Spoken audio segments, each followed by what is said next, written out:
Ballot paper को cancel किया जा रहा था। क्या यही है लोकतंत्र? 2024 का जो चुनाव आने वाला है, इसमें लोकतंत्र पूरे तरीके से कायम रहेगा कि नहीं रहेगा, इसके लिए भी बहुत बड़ी बात है। ईवीएम के खिलाफ देश की जनता सड़कों पर उतर रही है, लेकिन गोदी मीडिया इसे दिखाने की भी कोशिश नहीं कर रही है। सरकारों की वही कथा, वही पुरानी व्यथा बार बार दोहराया जा रहा है। फिर मंदिर और मस्जिद के नाम पे वोट मांगा जाएगा, धर्म के नाम पे वोट मांगा जाएगा। जनता को ये सब बेवकूफ समझते हैं, क्योंकि ना तो ये रोजगार का मुद्दा रह गया, ना तो महंगाई का कोई मुद्दा है। फिर वही राम मंदिर, फिर वही अयोध्या, फिर वही हिंदू मुसलमान और भारत पाकिस्तान। क्या यही है हमारे देश का? हमारे देश की परेशानी यही है। सबसे बड़ी बात तो यही है, जो हमारे देश की समस्या है, शिक्षा, रोजगार, भूखमरी, उस पर कोई नेता नहीं बोलता, और न तो कोई नेता उस पर काम करता है। धर्म की राजनीति हो रही है, और जनता भी वही चाहिए क्या? ये लोग समझ चुके हैं कि जनता को हम बेवकूफ बनाने के लिए ऐसा ऐसा काम करेंगे, जनता हमें वोट दे देगी। हम ये नहीं कहना चाह रहे कि जनता की आवाज को उठाने वाले सिर्फ तेजस्वी यादव और अखिलेश यादव, ममता बनर्जी, अरविंद केजरीवाल है। ऐसा नहीं है। जनता अब समझ चुकी है जनता की हितैषी में कौन कार्य करने वाला है और कौन जनता को ठगने वाला है। 2024 के लोकसभा चुनाव में जनता इसका जवाब देगी। और ये जो भगोड़े लोग हैं ना, ये भगोड़े लोग भाग जाए पद और कुर्सी के लिए, जनता नकार देगी 2024 में इनको भी। इनकी भी असलियत समझ में आ जाएगी। जो किसानों के मसीहा कहे जाते थे, वही किसान। देख सकते हैं एक व्यक्ति 3000 किलोमीटर, 3500 किलोमीटर पैदल प्रचंड ठंडी में चला, लेकिन ये गोदी मीडिया सिर्फ उसकी कंट्रोवर्सी करती थी। और हमारे देश के जो प्रधानमंत्री जी हैं, जो हमारे देश के प्रधान सेनापति हैं, बस उनके सूट बोर्ड को दिखा करके दिन रात मीडिया वही दिखाती। एक बार भी राहुल जी के रैली को मीडिया दिखा रही है? ये गोदी मीडिया सिर्फ चाटुकारिता कर रही है, जहां पैसा मिल रहा है वही काम। जिस तरीके से इस समय सियासत उठा पटक चल रहा है, तो यह मालूम होता है कि 2024 लोकसभा चुनाव में बीजेपी विपक्ष को तो रहने। आप सोच सकते हैं जिस तरीके से दिल्ली से लेकर के, झारखंड से लेकर के, कर्नाटक, मध्य प्रदेश से लेकर के भारतीय जनता पार्टी की जो बी टीम, उन लोगों के द्वारा विपक्ष के किसी भी नेता को छोड़ा नहीं जा रहा है।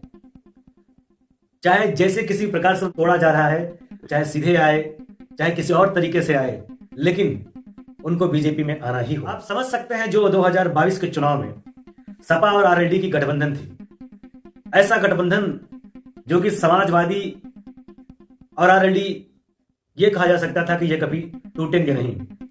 लेकिन आज का समय और आज का माहौल ऐसा हो गया है देश में, जिस तरीके से बीजेपी लगी हुई है, नीतीश कुमार ही क्यों ना हो, चाहे उत्तर प्रदेश की राजनीति में इस समय जयंत चौधरी क्यों ना हो, उत्तर प्रदेश की ही सियासत में ओम प्रकाश राजभर क्यों ना हो, जिस तरीके से रस्साकसी चल रही है इस सियासत में, हमें तो यही लग रहा है कि उत्तर प्रदेश लोकसभा चुनाव में विपक्ष की कोई, ये समझ लीजिए कि आज के दिन तो समझ लीजिए कि बड़ा अच्छा दिन है। गरीबों, शोषितों, वंचितों के मसीहा कहे जाने वाले ऐसे महान व्यक्ति चौधरी चरण सिंह जी को भारत रत्न सम्मान से नवाजा गया। यह देश के लिए बहुत गौरवपूर्ण की बात है, और देश में गरीबों, शोषितों की आवाज उठाने वाले ऐसे महान शख्सियत के लिए और सभी के लिए गौरवपूर्ण की बात है। लेकिन क्या इसके पीछे भी कोई राज था? इसके पीछे भी कोई सियासी खेल था?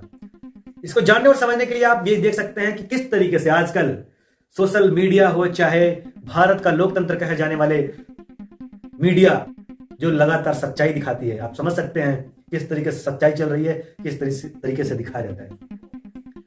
2 दिन पहले से ही ये कयास लगाया जाने लगा था कि आरएलडी बीजेपी में शामिल हो जाएगी, जबकि इसके बातों की भनक आरएलडी गठबंधन और समाजवादी पार्टी के राष्ट्रीय अध्यक्ष अखिलेश यादव या उनके अन्य नेताओं को भी नहीं थी, लेकिन मीडिया को पहले से पता चल गई, जो सूत्रों के हवाले से खबर चलती थी। तो आप सोच सकते हैं बीजेपी दफ्तर में जो चीज होता है वो फिर भारतीय जनता पार्टी या गोदी मीडिया कह दीजिए, गोदी मीडिया के दफ्तर में वही दिखाया जाता है जो बीजेपी चाहती है।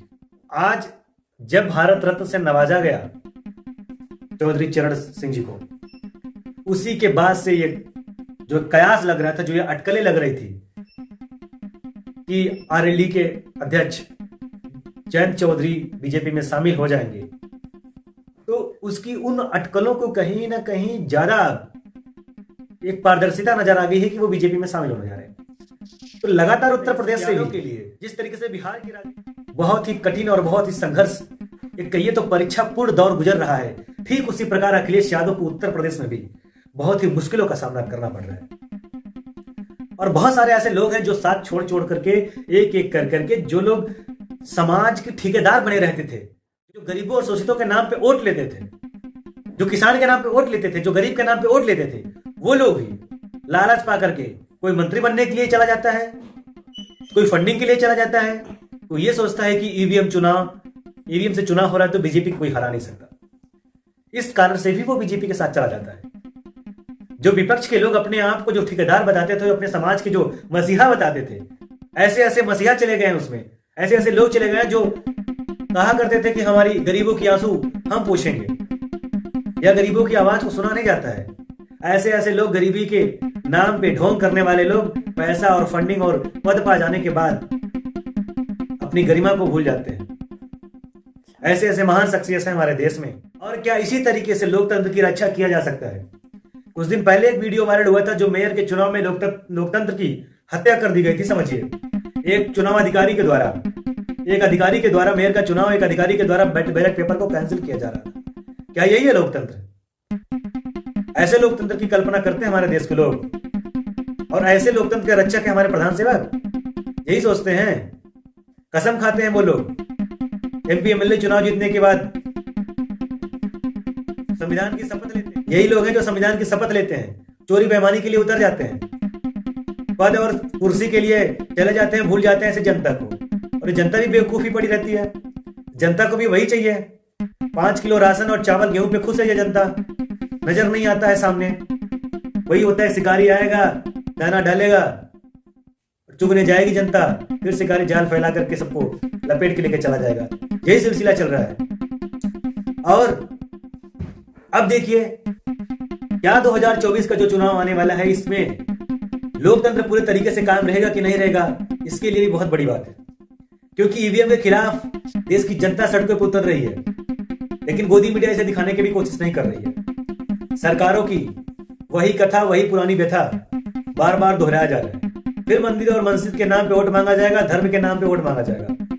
जनता को ये सब बेवकूफ समझते हैं, क्योंकि उन्हें पता है ये जनता सिर्फ सामने दिखती है थोड़ी दूर। 4 महीने में ना तो ये रोजगार का मुद्दा रह गया, तो महंगाई का कोई मुद्दा है, फिर वही राम मंदिर, फिर वही अयोध्या, फिर वही हिंदू मुसलमान और भारत पाकिस्तान। क्या यही है हमारे देश का? हमारे देश की परेशानी यही है। सबसे बड़ी बात तो यही है, जो हमारे देश की समस्या है, जो मूलभूत समस्या है, शिक्षा, रोजगार, भूखमरी, उस पर कोई नेता नहीं बोलता, और न तो कोई नेता उस पर काम करता है। धर्म की राजनीति हो रही है, और जनता भी वही चाहिए। क्या ये लोग समझ चुके हैं कि जनता को हम बेवकूफ बनाने के लिए ऐसा ऐसा काम करेंगे, जनता हमें वोट दे देगी। जनता बहुत दिन बेवकूफ नहीं बनी रह सकती। जनता भोली भाली जरूर है, लेकिन जनता इसका जवाब देगी। जो गरीबों शोषितों की आवाज बन करके आज एक रास्ते पे खड़ा हुआ है, और हम ये नहीं कहना चाह रहे कि जनता की आवाज को उठाने वाले सिर्फ तेजस्वी यादव और अखिलेश यादव, ममता बनर्जी, अरविंद केजरीवाल हैं। ऐसा नहीं है।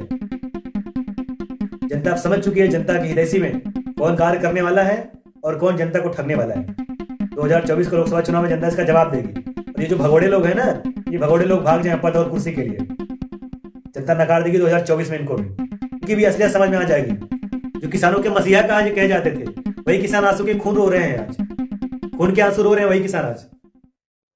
इनको चाहे कुर्सी की लालच हो, चाहे बीजेपी के कार से कुछ टूसोन, या तो फिर कुछ ऐसा इनको भी मिल गया होगा, ईडी सीबीआई का डर सताने लगा होगा, ये भी चले जाएंगे। गरीबों शोषितों की आवाज बनकर आगे बढ़ेगा, जो उनको लेकर के आगे चलेगा, उसी को जनता अब चुनेगी।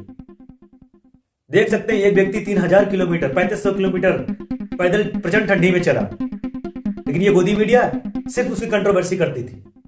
और हमारे देश के जो प्रधानमंत्री जी हैं, जो हमारे देश के प्रधान सेनापति हैं, बस उनके सूट बोर्ड को दिखा करके दिन रात मीडिया वही दिखाती। एक बार भी राहुल जी के रैली को मीडिया दिखा रही है? ये गोदी मीडिया सिर्फ चाटुकारिता कर रही है, जहां पैसा मिल रहा है वही काम। इसे डेमोक्रेसी कहते हैं। किस तरीके से आज लोग अपनी आवाज को नहीं उठा पा रहे हैं, ऐसे ऐसे लोग हैं हमारे समाज में। तो हमारी आप सबसे यही रिक्वेस्ट है, हम किसी के सपोर्ट में आपको नहीं कह रहे हैं, कोई अच्छा है या बुरा इसके बारे में भी हम नहीं कह रहे हैं, लेकिन हाँ इतना जरूर कर रहे हैं, अपने आप से समझना, ठगने वाले को पहचानो। कि कौन सा व्यक्ति ठगने वाला है, कौन सा जो गरीबों शोषितों की आवाज को उठाएगा उसी के साथ दीजिए, उसी को आगे बढ़ाए। बहुत बहुत धन्यवाद। मिलते हैं किसी नेक्स्ट वीडियो में नए खबर के साथ, तब तक के लिए बहुत बहुत शुक्रिया।